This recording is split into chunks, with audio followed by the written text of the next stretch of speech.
Awit 37. Huwag kang mabalisa dahil sa masama. Huwag mong kainggitan, liko nilang gawa. Katulad ng damo, sila'y malalanta. Tulad ng halaman, matutuyo sila. Umasa ka sa Diyos ang mabuti gawin, at mananahan kang ligtas sa lupain. Sa Diyos mo hanapin ang kaligayahan, at ang pangarap mo'y iyong makakamtan. Ang iyong sarili sa Diyos mo ilagak. Pag nagtiwala kay tutulungan ka na. Ang kabutihan mo ay magliliwanag, katulad ng araw kung tanghaling tapat. Sa harap ng Diyos ay pumanatag ka, maging matyagang maghintay sa Kanya. Huwag mong kainggitan ang gumiginhawa, sa likong paraan umulad man sila. Huwag kang mapupuot ni mababalisa. Iyong pagkagalit, iwasan mo sana. Walang kabutihan na makakamtan ka. Ang nagtitiwala sa Diyos, mabubuhay. Ligtas sa lupain at doon tatahan. Ngunit ang masamay, ipagtatabuyan. Hindi magluluwat, sila'y mapaparang. Kahit hanapin mo'y di masusumpungan. Ngunit ang maamo ay magtitiwasay at magiging ganap ang iyong kapayapaan. Ang taong masamay laban sa matuwid, napopoot siya'y ngipin ng nangangalit. Ang Diyos nagtatawa lamang sa masama, pagkat alam niyang ito'y mawawala. Taglay ng masamay, pana at patalim, upang ang mahirap dustat patayin, at ang mabubuti naman ay lipulin. Ngunit ang sariling tapak mamamatay, awang mawawasak, pana nilang taglay. Kahit kakaunti ang salaping hawak ng taong matuwid pagkat naghihirap.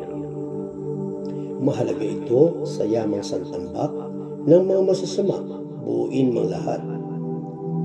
Pagkat ang masamay, papanghinanain, ngunit ang mabuti ay kalilingain. Iingatan ng Diyos yaong masunurin, ang lupang minanay di na babawiin. Kahit na sumapit ang paghihikahos, di mararanasan nila ang pagdahon. Ngunit ang masamay, pawang mamamatay, kaaway ng Diyos, tiyak mapaparang. Tulad ng mga bulaklak at mga halaman, para silang usok na paiilan lang. Ano mang hiramin ng taong masama, di na ibabalik sa kanyang kapwa. Ngunit ang matuwid na puso'y dakila, ang palad ay bukas at may pangunawa. Yang mga taong pinagpala ng Diyos, ligtas sa lupain na kanyang kaloob. Ngunit ang sinuman sa kanyang sumpain, sa lupain yaon ay palalayasin. Ang gabay ng tao sa kanyang paglakad ay itong si Yahweh nang upang maligtas. Sa gawain niya, ang Diyos nagagala. Kahit na magbawal, siya ay babangon pagkat ang alalay niya'y Panginoon. Matanda na ako mulat pagkabata. Sa tanang buhay ko'y walang nabalita na sa taong tapat ang Diyos nagpabaya o ang anak niya'y naging hampas lupa. Sa lahat ng oras, bukas pa ang palad sa pagkakaloob sa mga mahirap. Kapalaran niya ang nagiging anak. Ang mabuti gawi, masamay itakwil, at mananahan kang lagi sa lupain, pagkat yaong bayang wasto ang gawain, ay mahal ni Yahweh, hindi itatakwil. Sila'y iingatan magpakailanman, ngunit ang masama ay ihihiwalay. Ang mga matuwid, ligtas na titira, at di naaalis sa lupang minana. Ang mga matuwid, madiwang mangusap, at ang sinasabi nila'y pawang tumpak. Ang utos ng Diyos ang nasa sa puso, sa utos na ito'y hindi lumalayo. Ang taong masamay, laging nag-aabang sa mga taong matuwid na upang makatay. At hindi naman ito pababayaan mahulog sa kamay ng mga kaaway.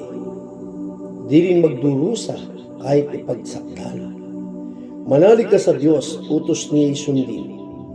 Ikaw ay lalakas upang ang lupain ay iyong mata mo at ang mga taksil ay makikita mo na palalayasin. Ako'y may nakitang taong walang habas. Gusto ang sarili kilaling mataas. Kahoy sa Libano ang nakakatulad.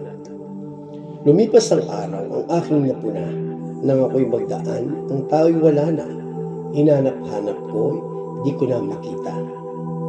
Ang taong matuwid ay iyong pagmasdan. Mapayapang tao'y patuloy ang angkan. Ngunit wawasaking lubos ang masama. Lahi lilipulin sa balat ng lupa. Ililigtas ng Diyos ang mga matuwid. Iingatan sila pag naliligali. Ililigtas sila kanyang tutulungan.